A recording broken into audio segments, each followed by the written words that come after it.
Mic'd up.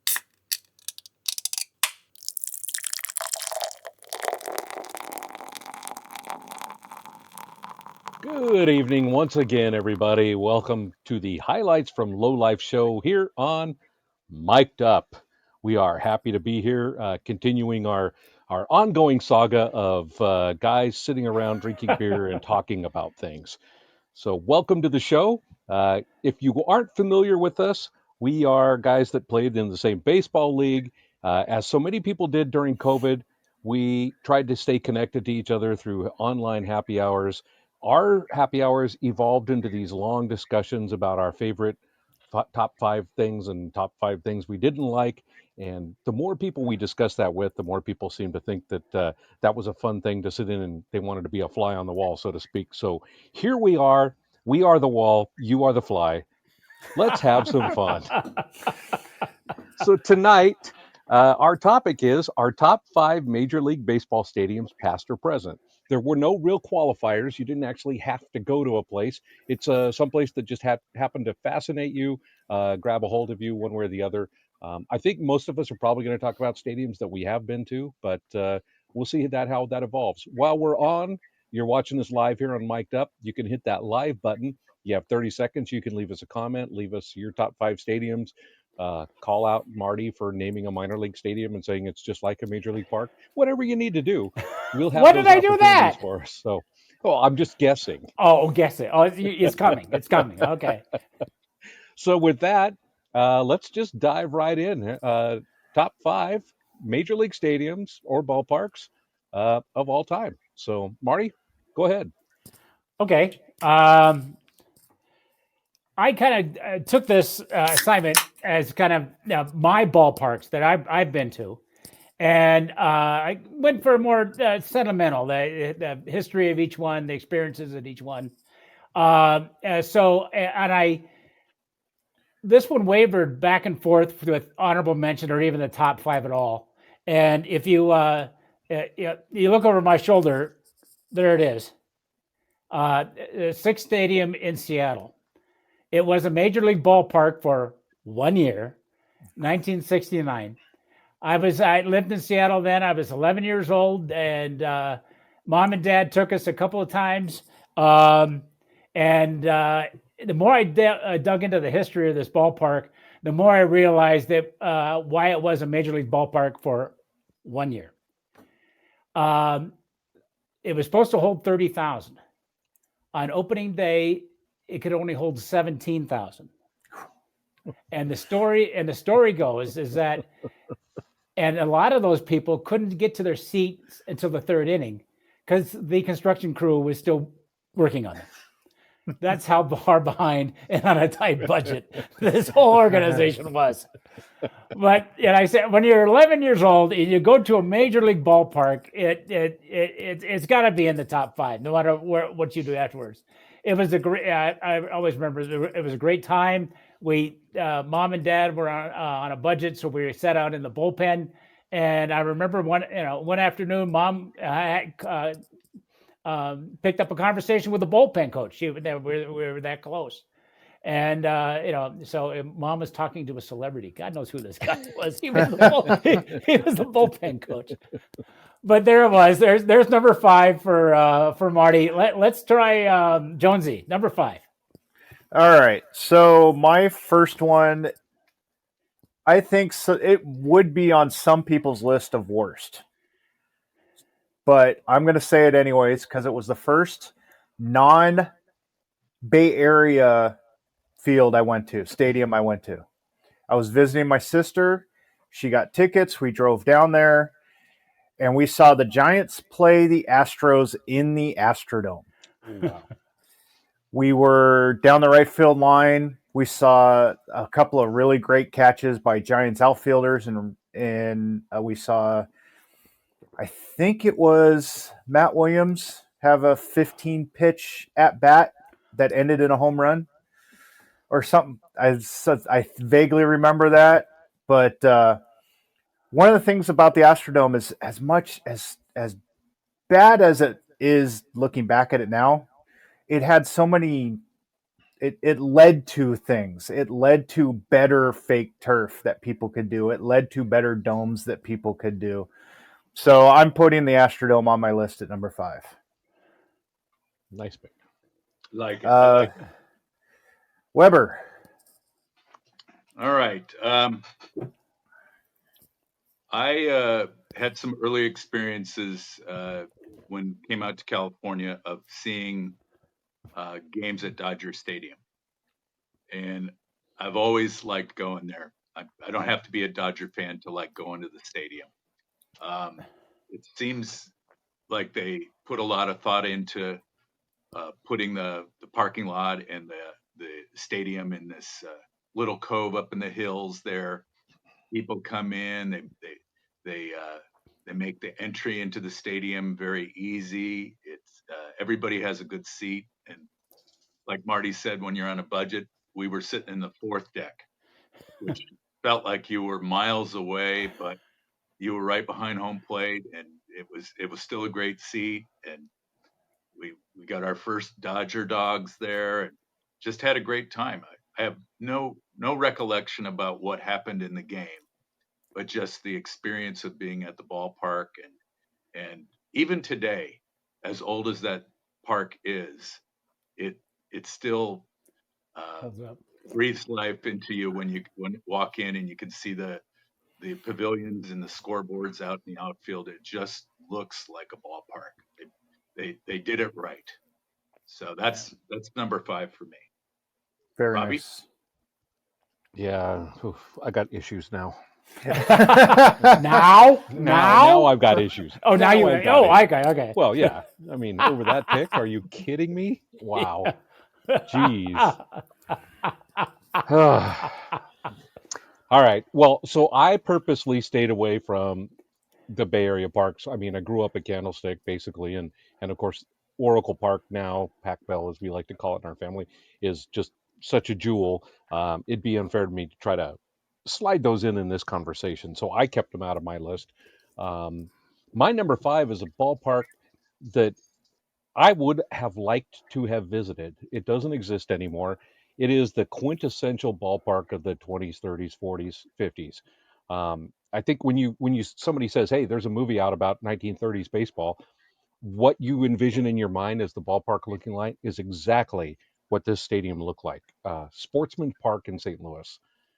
It was just Okay. a perfect representation of baseball from that era, and when you look at the pictures of it, hopefully if you're watching on YouTube, we'll have pictures.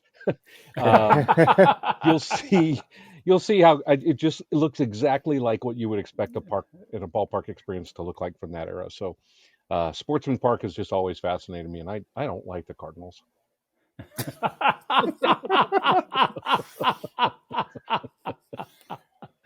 So that's my number 5. Very nice. All right. Good round. Some interesting choices. Good. I'm still a little upset about Weber. So, hold a grudge. Yeah. Anybody feel like starting round 4 here? I will, because Okay. I'm gonna piggyback on yours a little bit. Oh, nice. I don't like the Cardinals either. That's it. That's all I wanted to say. No, Fair enough.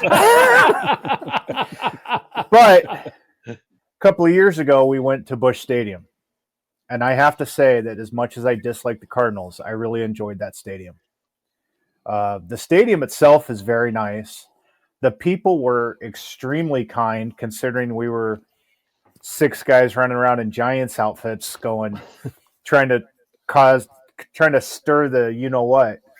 But that was the first time I got to experience that kind of the street block off, where they had the party street outside the stadium.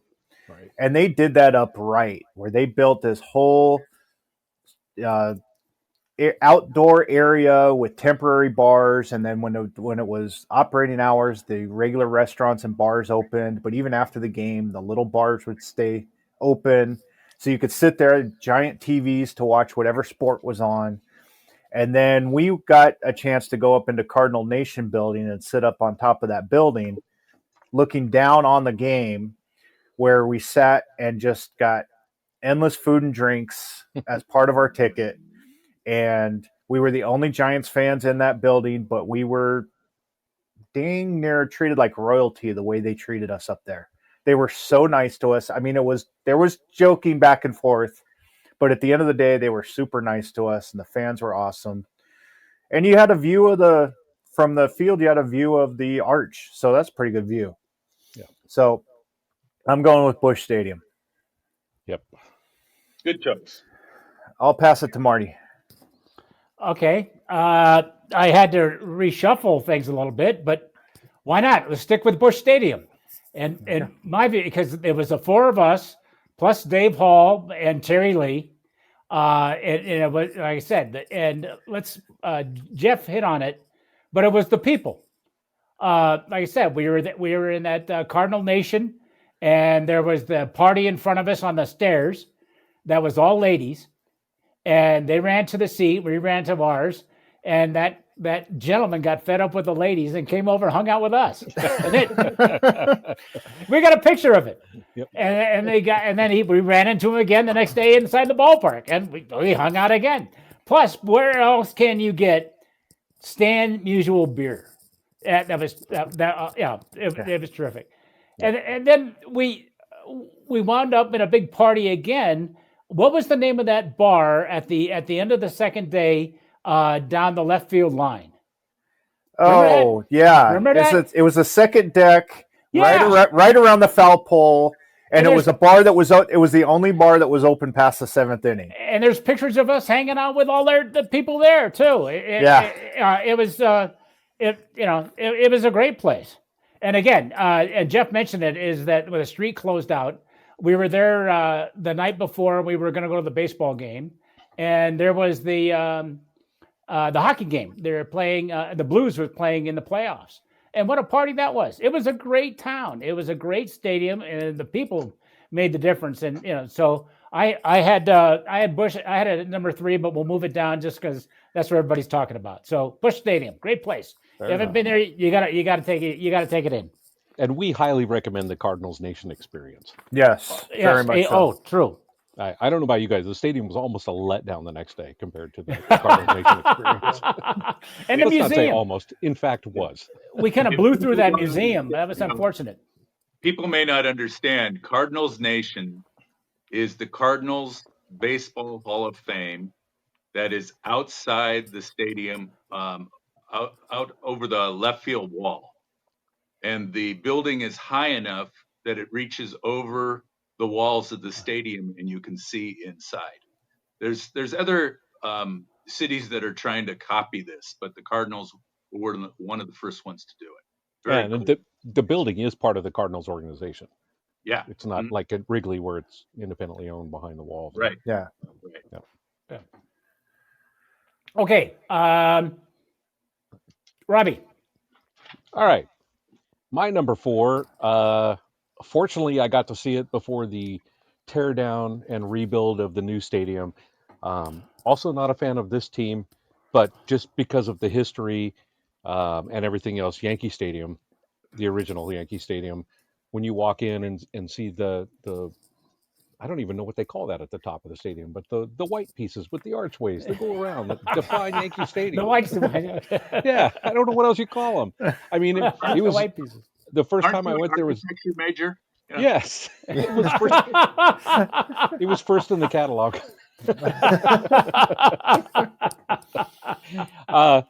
Yeah, it's just so historic, and the monuments in the outfield, you can walk up there and touch them back in those days, and those famous ticket booths outside, and the bat, the gigantic Louisville Slugger outside the park, and the people inside were just nasty and filthy, and it was hilarious. We went from extremely kind fans to extremely nasty. Yeah, but it was like that New York nasty, where like they're being nasty to you, but it's not like hatred or anything. It's just that's what they do.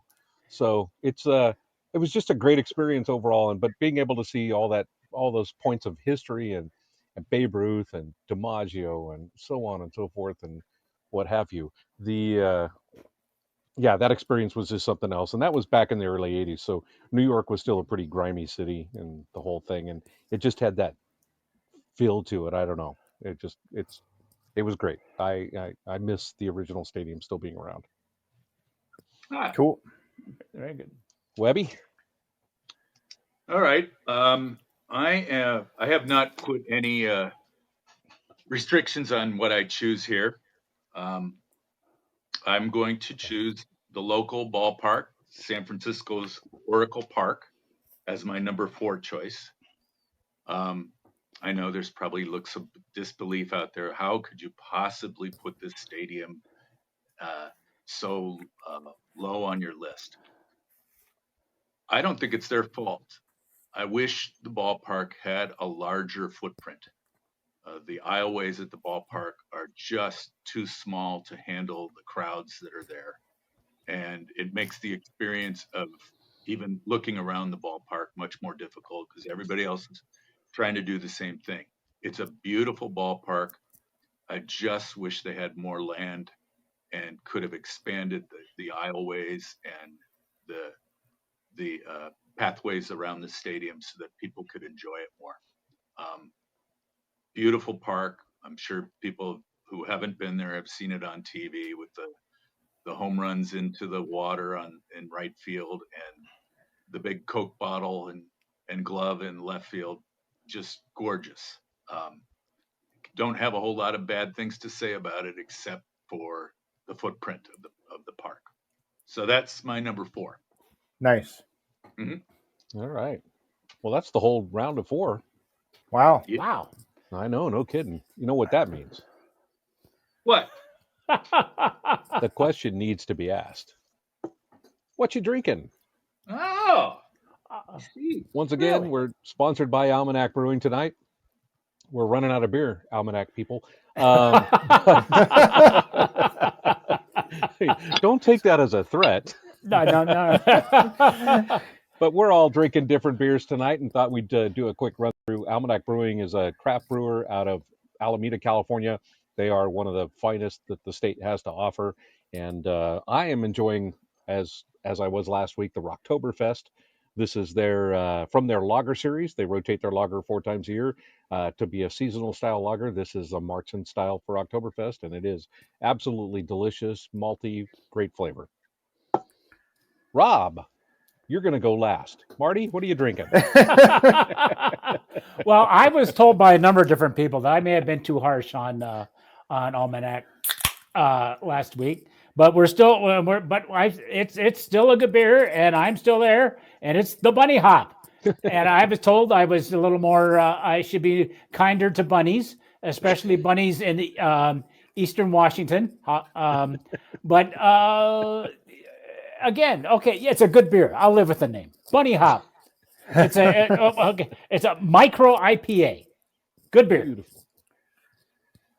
Hey, Jonesy. I am still sticking with the Kolsch. Why not? If it ain't broke, don't fix it. But I'm not going to talk about the Kolsch right now. I'm going to talk about Almanac themselves. I just found out that in October, Alameda, where Almanac is located, has a beer festival on a Saturday. Almanac is part of that beer festival. And before the beer festival, there's a 5K and 10K run where you run around Alameda or walk if you prefer. Okay. Get to see all of the Alameda area. Then you get a beer tasting as part of your registration, and then you get to go to the beer fest. So I'm just saying, if Almanac wants to give me a hat to wear during the run, so I can advertise, What a mood! and maybe we get some merch for highlights from Lowlifes that I can wear during the run. Just saying. I'm just saying. I think I already signed Marty and myself up for the 0K.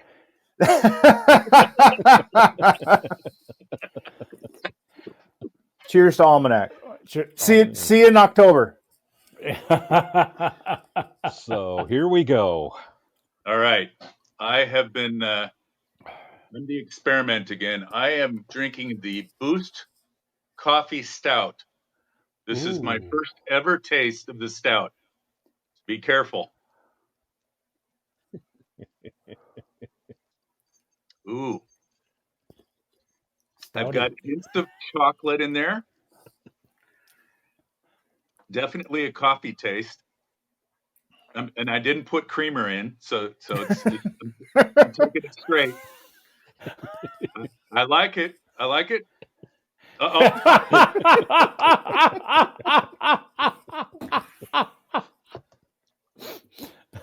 I gotta say, I like it. I wouldn't want this on a really hot day when I'm looking for something refreshing. But in terms of taste, this is excellent. So Very yeah, nice. the Nice. Boost Coffee Stout. Boost coffee I stout. think that sounds like a good breakfast beer in the wintertime. Yeah. Breakfast beer. Yeah. Eh, It- Perfect. does it go over cereal well? Can you mix it with Yoo-Hoo? It's heavy on the carbs, so that's good for me, because I'm so skinny. Yeah. Well, good. Thank you, Almanac Brewing, once again. Proud to be Yes. drinking your Yes, beers. thank you very much. All Mhm. right. Hey, well, Rob, since you've got the boost now, that lift that the coffee stout provides, why don't you start off round 3? Yeah, I could go for 3 or 4 more hours now. No. We know. Number 3. This has become one of my favorite parks for some of the reasons we talked about earlier. About it's not just the ballpark; it's the neighborhood around it and all the fun things you can do. And somebody's done a good job when they've built a park and an environment around it, which just uh, breeds more baseball fans.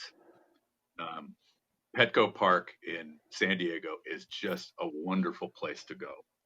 So many good restaurants and bars around the restaurant. Excuse me.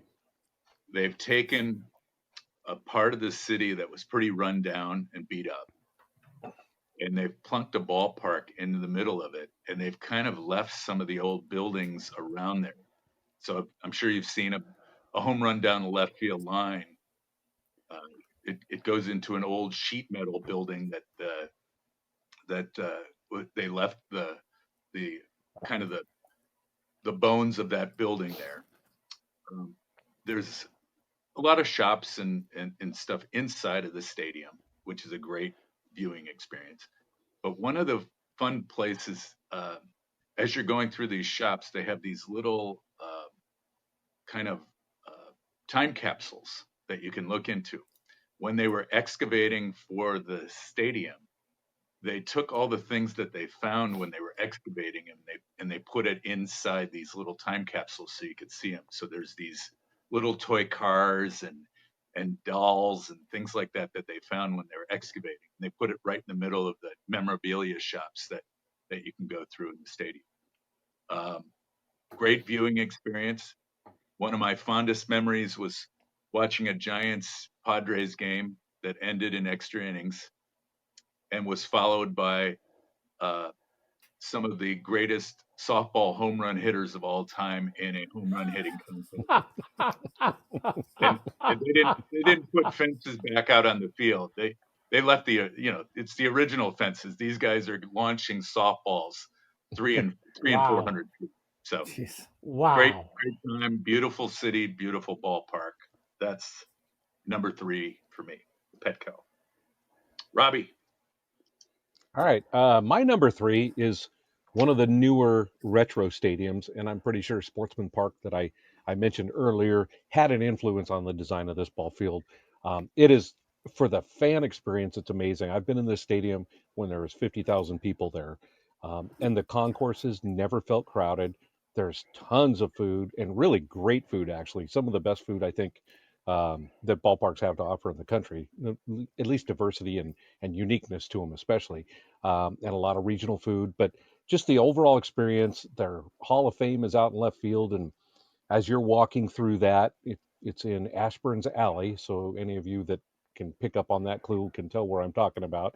The Hall of Fame is there, but the fans can sit or stand above that and look down on you. And if you're wearing your other team's gear and you're in their Hall of Fame, you're going to hear about it.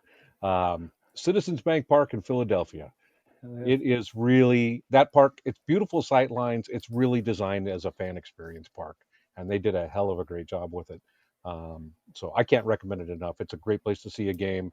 The fans are exciting and totally engaged in what's going on. And again, the food is just spectacular. It's not a question of what food place you want to go to. It's how much you can fit in you. So yes, indeed. That sounds like a challenge.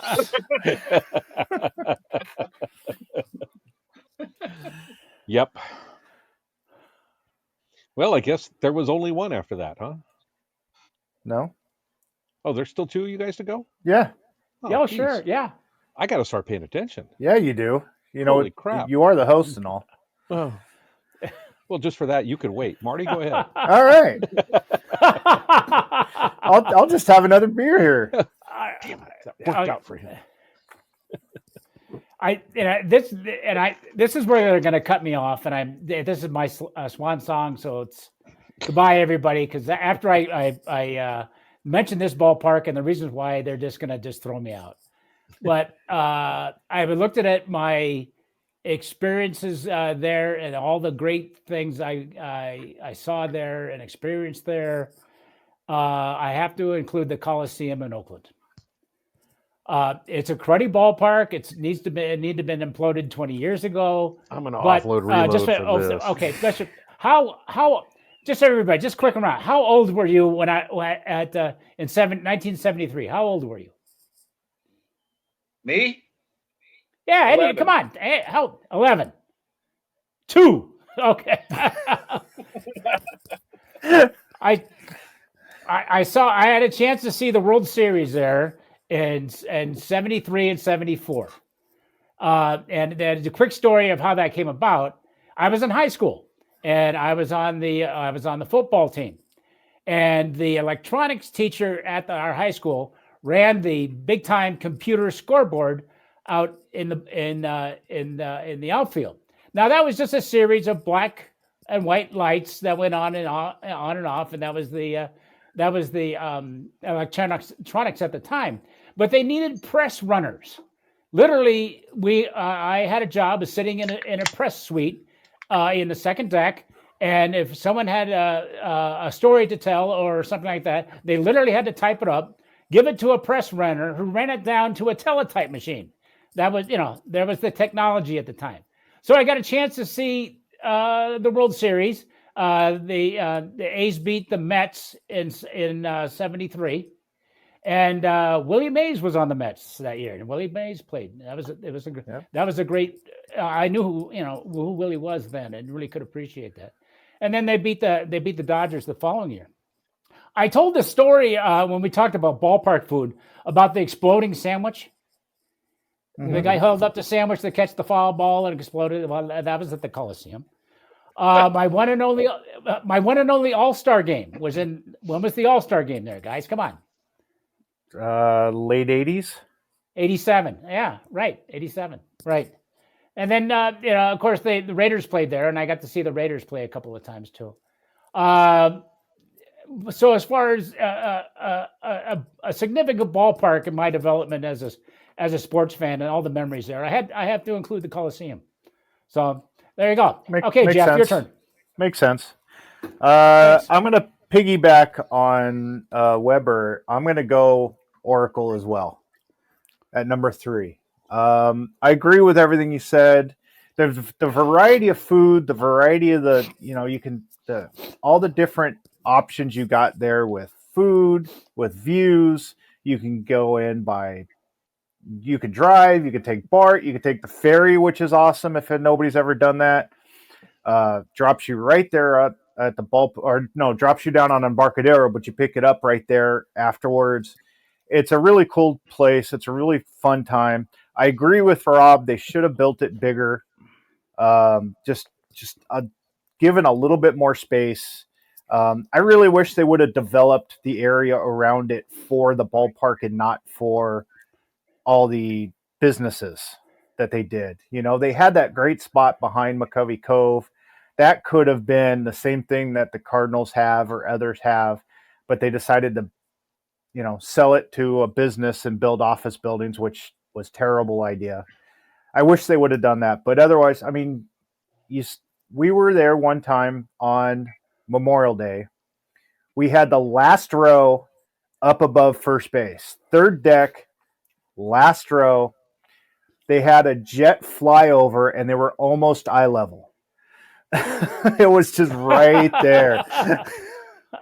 And then from that angle, from anywhere on the third deck on that side, you can see Oakland, you can see the hills, you can see all the ships coming in and out of the cove and under the Bay Bridge. Great views. And again, we talked about it with food. Yeah, whatever you want, it's there in some way, shape, or form. You can get what you want there. So Oracle's my number 3. Good choice. Yep, can't argue with that. All right. So we're turning the corner. We are turning the corner. Round 2.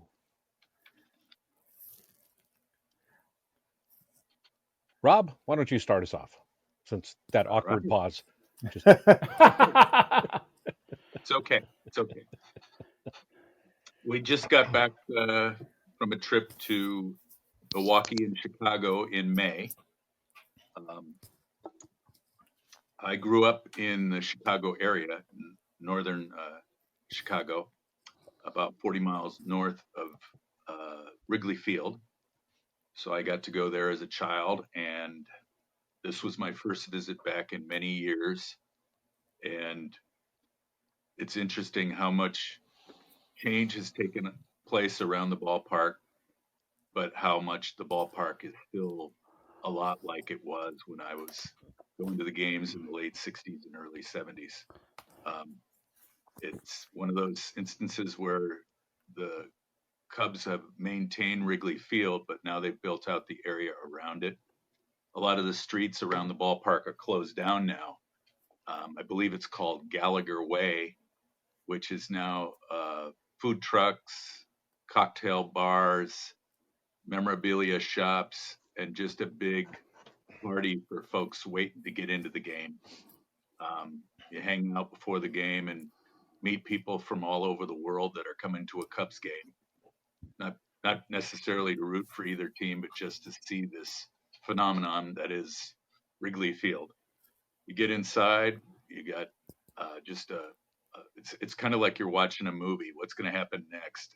Everything on the field seems to be celebrity driven. There's cameras everywhere, and players are taking pictures with fans and other celebrities that are there, and it's just a big air of anticipation. Just a great time. And then, of course, outside is our Murphy's Bleachers and Sluggers and all the little bars that we've all gone to. You probably have figured out that we like our beer, but at the same time, we like talking to other baseball fans, and that is the place to go after the game and just rub shoulders with people who really enjoy the game. So Wrigley Field's my number 2. Jeff. All right. So my number 2 is a field I got to go to once about, God, it's been 15 years now, maybe. Coors Field in Denver. Went to see some family for a wedding, and we got a big group of us to go to the game. The Giants were in town. We sat down the right field line, and this was a really cool stadium. Lots of good views. I mean, I love the outfield has where the bullpens are. There's a bunch of trees and rocks and fountains. Every once in a while, you can catch a bullpen pitcher going out and relieving himself behind the tree. You got the big rock pile up in center. You can go way up there and take a look, and way up in the high seats and take a look down. A really nice field itself. And then if you're on the right side, somewhere in the bleachers or down the right field line, you got a view of the Rocky Mountains, which is pretty cool. And you get a night game. You get early in the game, sunsets right behind the Rocky Mountains. You got a full full nice orange sky and a ball game. Not bad. So I'm going Coors Field, number 2. That rock pile thing out there in center field always intrigued me because I guess it's got its own entrance and it's $2. Yeah, that, of course. Yeah. Marty's got stories from there. Yeah, it opens right out onto the street full of bars, right? Yeah. Yep. You kind of go Yeah, in and out. it was a carryover. It was a carryover from Mile High Stadium. They played the first 2 years at Mile High Stadium, Right. and that was literally the sections on the opposite end of the stadium.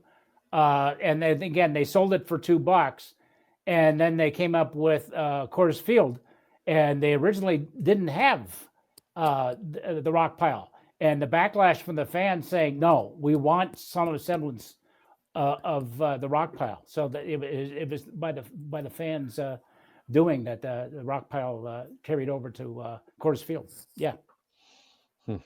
Very nice. All right, Robbie, go ahead. Number 2. All right. So my number 2, I lived in this area for a while in the 80s, and it's a different experience now. It's a great experience still. But in the 80s, it was street vendors outside selling old baseball cards. And there were at least 3 fan groups that made their own programs and were selling their own programs and yearbooks and newspapers and newsletters for the team every year. And Fenway Park. It's just the experience back in the 80s before the game was, it's before it all became, it's fun now at places like St. Louis and Chicago, but it's corporatized.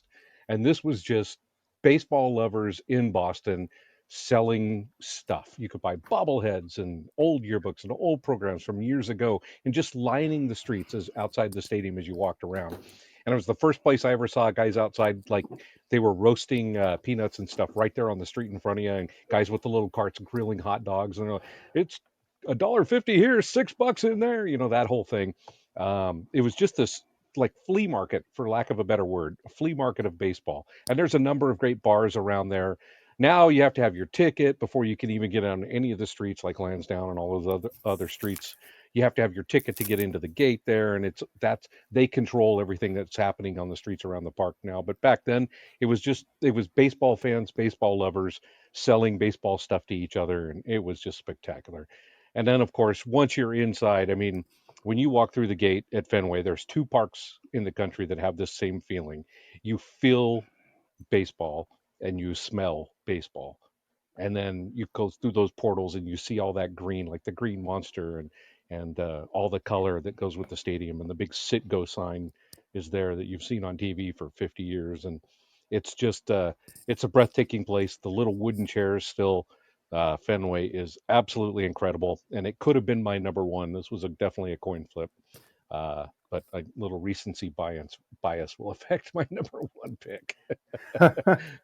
So Yeah, it's a great ballpark, and it was a long time ago. But one thing they do still have, they don't have anymore, are ticket stubs, and that's been in my wallet for over 20 years. It was great. It's a great ballpark. Yeah. Yep. So tell us about T-Mobile Park. It's a party. It was a lot of fun. A nice big ballpark. They're have all sorts of vendors and street salesmen out in front of the street beforehand. We had because it's T-Mobile. Remember, our gang had a T-Mobile internet connection and got us into the bullpen before the stadium opened. So we're watching these guys warm up, so you could actually go on like a horse. They have fans in it like a horseshoe around the bullpen. So there's the bullpen there. There's kids on the other side with baseballs. So we were drinking these Rainier beer, of course. It was Seattle. So it was about 4 of them. So we kind of, because remember our days with Yingling at the hotel where we kind of stacked them up. So I was stacking up these cans, and I was trying to get the kid across the other side of the bullpen to see if he can knock him over. I told him I'd give him a prize. So of course he throws the ball over. I got to keep the ball. See? All right, that didn't work. Okay, so anyway, so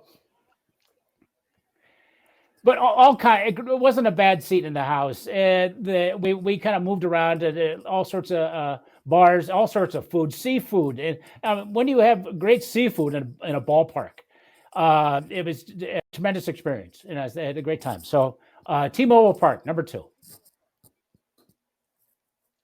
Hey, Marty, do you need one of those discs with the was that the 303 last? hours of AOL?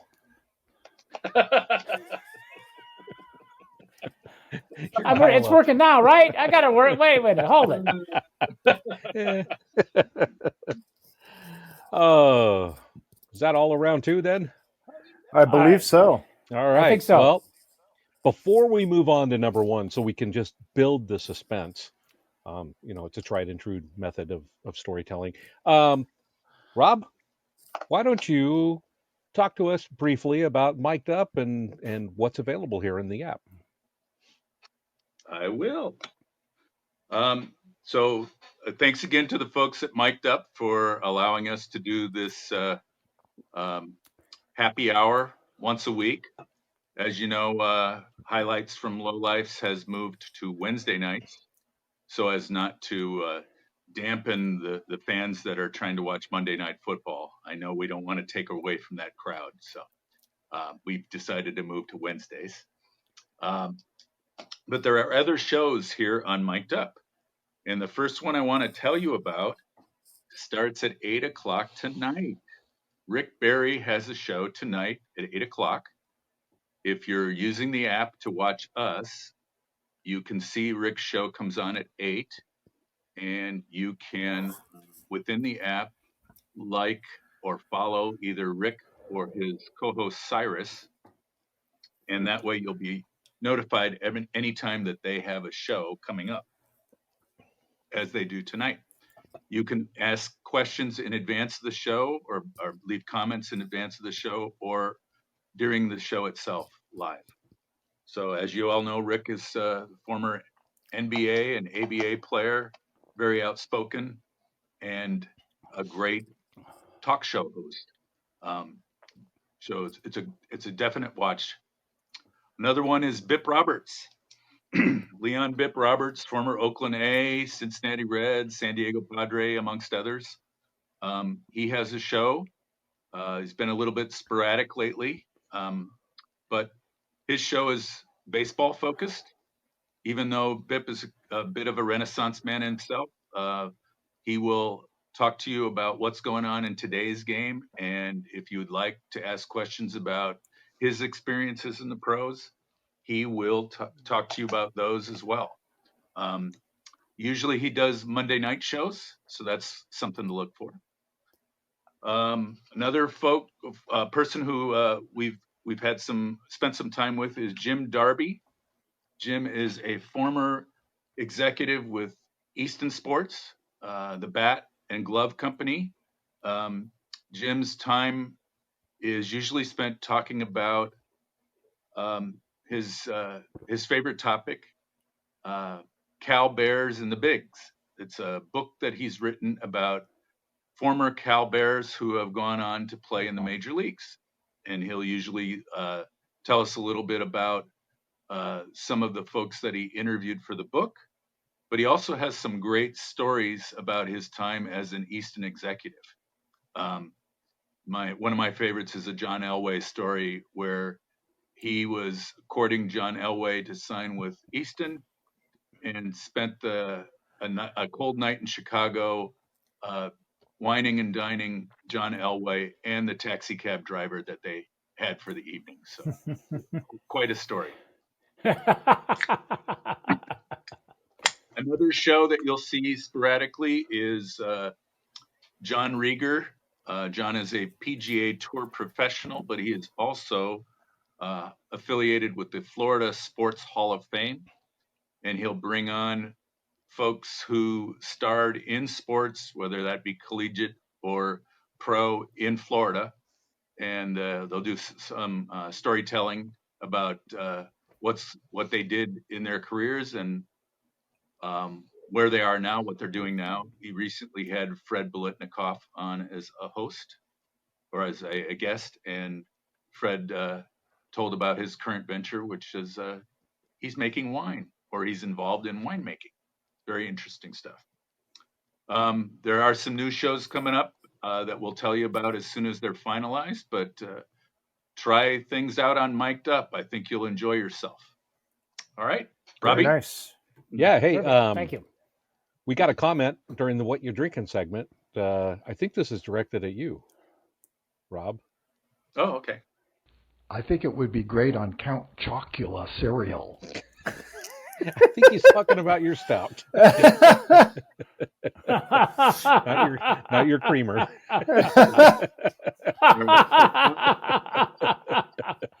Coffee stout on Count Chocula. If I remember right, that stuff had marshmallows in it. Yeah, that just really, really sounds good. Yeah, I think I'm going to stick it.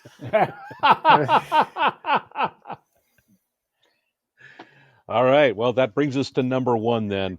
I will go ahead and start us off on this one. As I said, recency bias. I was telling these guys on our trip back to Chicago, since the year 2000, I live an hour from Oakland, from the stadium in Oakland, and I have been to two A's games in 23 years, and I've been to like 18 Cubs games at Wrigley Field, and there's a reason for that. That ballpark is just like Fenway, it's magical. Everything about it is baseball. As Rob was saying, the experience outside with Murphy's Bleachers and my favorite bar in America, actually, and then the Cubby Bear and Sluggers and all the other ones around there, the vendors and the people. The people just love talking baseball, and there's no. Of course, none of us are Cardinal fans, so I don't know if that changes if you're a Cardinals fan. But for us, it's just they love talking baseball, and it was great hanging out. And just there's something magical when you walk in and you see the ivy. It doesn't matter how many times you've seen it; you just see those walls and the big scoreboard in center field, and it just it overwhelms you. There is a moment I think every fan when they walk in the park and see that you go quiet for a minute, just because you can't believe you're finally there. And like Rob said, people come from all over the world. They're going to Wrigley Field. You know, a lot of those people there are not there necessarily for the Cubs game. They're there to go to Wrigley Field, and it's that special a place. And I love it. I absolutely love it. So Well, one of the things that you mentioned, Rob, we were in one of the memorabilia shops outside the stadium, and of course, everything's got Cubs on it. And I remember somebody coming up to the store manager and saying, "Hey, do you have anything that just says Wrigley Field? I'm not a Cubs fan. I just want something that says Wrigley Field on it." Yep. So Yep. that's pretty cool. yeah, absolutely. And he did. He had Yeah. a lot of it. Yeah. Uh, So I'll go next because mine's also Wrigley Field. okay. I did get something that said Wrigley on it, but it's their new City Connect jersey, the Wrigleyville, and that's what that whole neighborhood is called informally, is Wrigleyville. So you got all the shops, all the hangouts, all the people and you got like us. We were Giants fans. They weren't playing the Giants, but we were there. We may not have been sporting our gear, but we were, there were plenty of people rooting for, had gear on from any other team, not just the teams that were playing. And they were coming from all over. Just, it was a sight. It was a spectacle. It was a hangout. So, and we were waiting in line out on that area that Weber was talking about earlier, that had all the the restaurants and little temporary bars and things like that. And there's dads playing catch with their sons out on this little grassy area. I mean, it's baseball. What's better than that, right? Yeah. And I think we lost Marty again. So, or he dozed off. I'm not sure. So looks like it's to you, Weber, for number one. All right. Well, I can pontificate for a little while here because as Marty's frozen. No, it'll be fine. It'll be fine. You'll enjoy it. Really. Well, the people listening to the show will enjoy it. Maybe not you. Yeah. So this is a park that I don't think any of you guys have been to yet. PNC Park in Pittsburgh. I had no idea what a wonderful ballpark this was.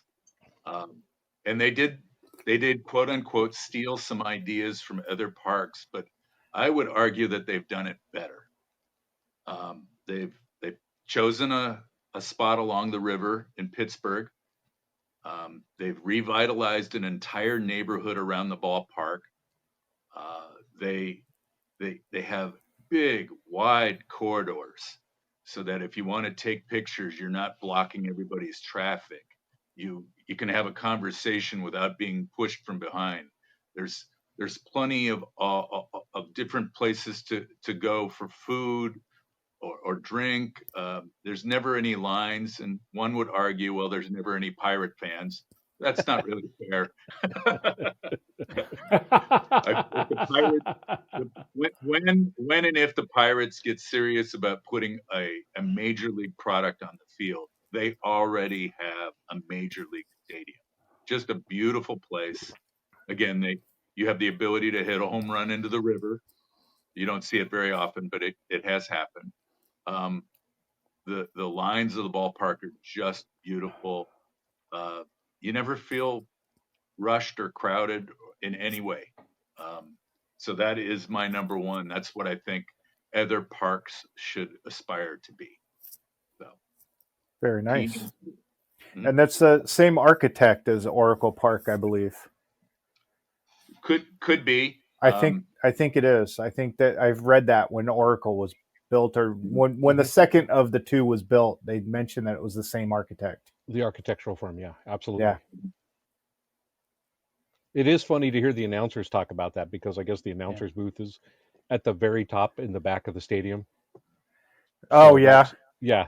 where the Giants has got a nice little spot right behind home plate. Yeah. You hear every announcer, if you watch any broadcast from any team, every one of them says, "I had to look at the monitor to check that play because I can't see what's on the darn field."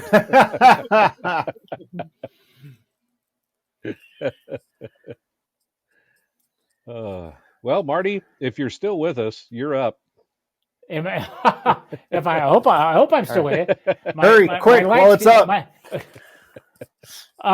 It's been mentioned before by everybody because it's a great ballpark, and we had a chance to go there, and like I said, Dave Hall was with us and Terry Lee with us, and we added Dave Cross, and that he was a great addition, and just walking to Wrigley, the anticipation of what you're about to uncover. That you walk in there and it's like a cathedral. It really is. It's a baseball cathedral. The greats from the past have all played there, and it's the ivy-covered walls in the stadium. And again, a big shout out to Mr. Gary Matthews, who lined up some fantastic accommodations for us.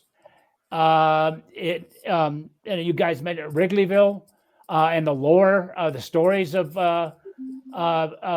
Wrigley's and the Cubs, the bars and everything around it. There's no other baseball place on earth but Wrigley Stadium, or Wrigley and Wrigleyville. So Marty, it's interesting because the Giants, our home team, are in Chicago this weekend. Yeah.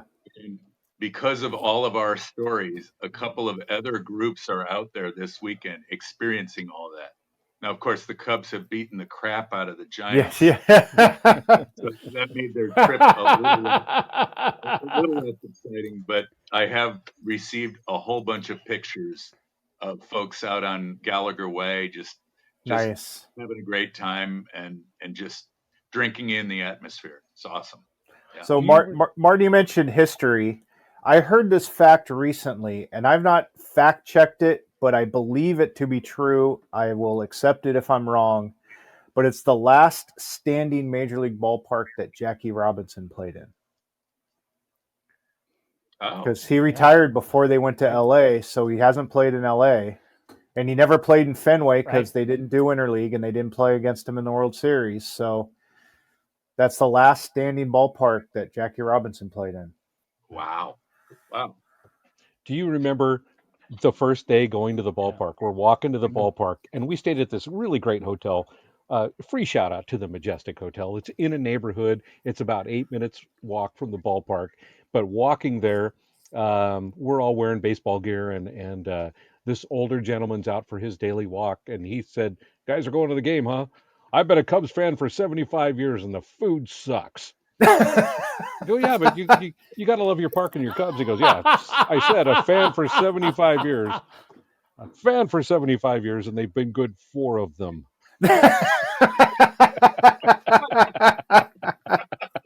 I will never forget the jaded Cubs fan. Well, hey, this show's going to go longer than an hour, and I hope that's okay with everybody because we haven't even gotten into our comments yet. No, and we've got some good ones. Yeah. Shall we do that? Sure. Yeah. All right, let's see how many more people add Wrigley into their top 1 or 2. This one's coming from a JC. Ooh, JC. JC here. I have my top 5 ballparks. Number 5, Candlestick Park, the park you love to hate. Proof of Mark Twain's quote, "The coldest winter I ever spent was a summer in San Francisco." Number 4, the Big A in Anaheim, where I saw God. He was wearing a number 10 Angels jersey with God on the back. And I believe he cut out and recorded some more, right? There's another one here. Yeah. Yeah. Yeah. God. I feel like Rob's got the backstory on God. God couldn't hit a curveball either. Go ahead. I think he says it in the second. Number 5, Candlestick Park, home of the Quad Candlestick. Number 4, the Big A. Oh, he re-recorded. Number 3, beautiful Oracle Park. Number 2, a Robbie cheat, Abner Doubleday Field, where they play 1 game a year. And number 1, Wrigley Field, where I always enjoy an old-style beer, but would prefer an Almanac Kolsch.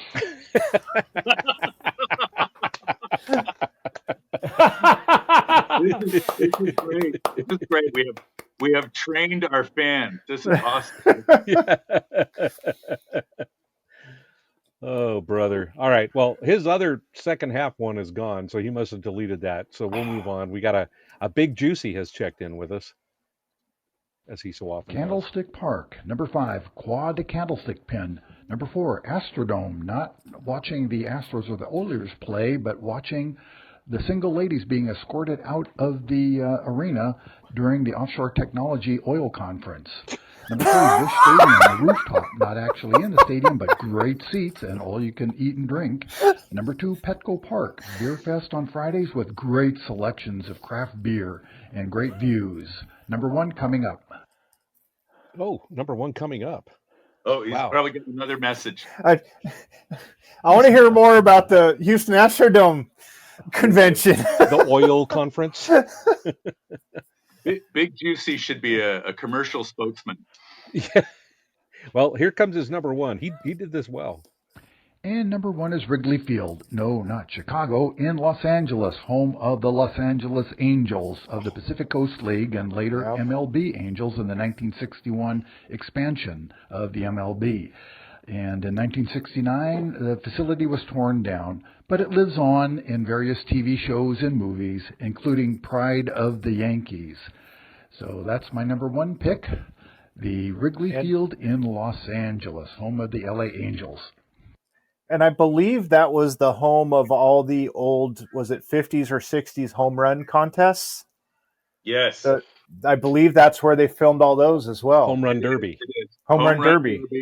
Where you see a very plastic Harmon Killebrew hitting against a very plastic Hank Aaron when they would just look at the camera and say, "It's great to be here." Yeah. There was another Wrigley Field. Do you guys know where that one was? Catalina Island. Very good. Catalina Island. That's right. Their spring training facility for a while. Yes. Nicole and I had an anniversary trip out to Catalina Island, and the ballpark is gone, but they did have spring training out there for many, many years. There's lots of shops still selling old Cubs jerseys and things like that. And don't they have Buffalo from the Mr. Wrigley bringing his own buffalo out there? Yeah, he basically bought the island without his wife's permission. So, in order to smooth things over, he brought over some exotic animals. It's a great story. Nice. There's books about it. Well, let's see. Let's see what Tiger has to say. Our compatriot Tiger checking in. Hi, all. This is Tiger. Of the 16 American stadiums and the 5 Japanese stadiums I've visited, these are my top 5. Number 5, the Tokyo Dome. Number 4, Fenway Park. Number 3, Wrigley. Number 2, Petco in San Diego. And number 1, Oracle Park in San Francisco. So apparently Terry or Tiger believes that the Tokyo Dome is a major league ballpark. Close enough. Ichiro must have played there once, right? Oh, yeah. Sadahara O. Say that again, Jeff. Sadahara O. What about Sotaguchi? Oh, Hammy is checking in now. We got Hammy back. I'm not an expert on ballparks, but my 2 favorites, of course, are Oracle Park and Petco Park in San Diego, mostly because they're the only 2 I've been to, other than the Oakland Coliseum, but that one smells like defeat.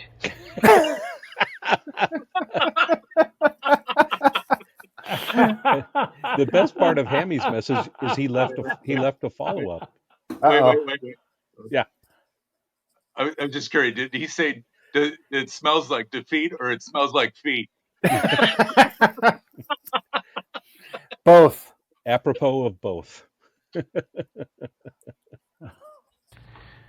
I take that back. I have been to one other ballpark, and that is Dodger Stadium, or as it's called, Chavez Latrine. I actually saw Fernando Valenzuela pitch a no-hitter there, so that was cool, but don't like being in that ballpark. Wow. Okay. All right. I think we got one more. Let's see what we got here. Bonnie here, long-time loyal listener and loyal contributor. My top 5 are 5 Candlestick, always a place in my heart.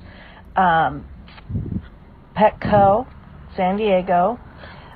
Wrigley Field in Chicago. Fenway Park, had my honeymoon there. And of course, my number 1 is Pacific Bell or Oracle Park in San Francisco. Okay. Hey, Robbie, I heard your honeymoon was at Fenway Park too. Was it the same time? No. Okay. Yeah, it is there. We went Monday. We got in on a Monday night and watched the Niners play whoever on Monday Night Football at the Fox and Hound, which is Cheers. And then we the next 2 days we went to Red Sox games and then went out to Cape Cod. Nice. Yeah. All right, we got Big Juicy has a follow up as well because that's what Big Juicy does. All right.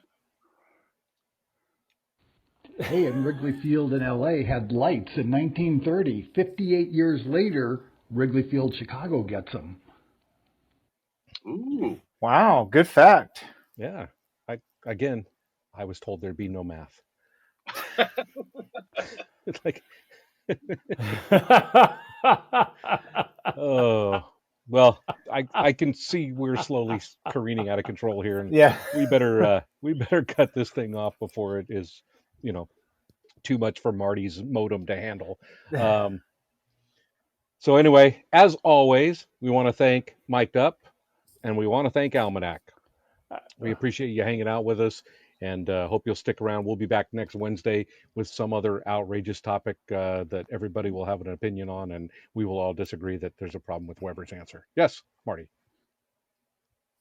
Are you just waving? Cheers. I thought you had your hand up. Let's sign off before we lose them. I told you, careening slowly out of control.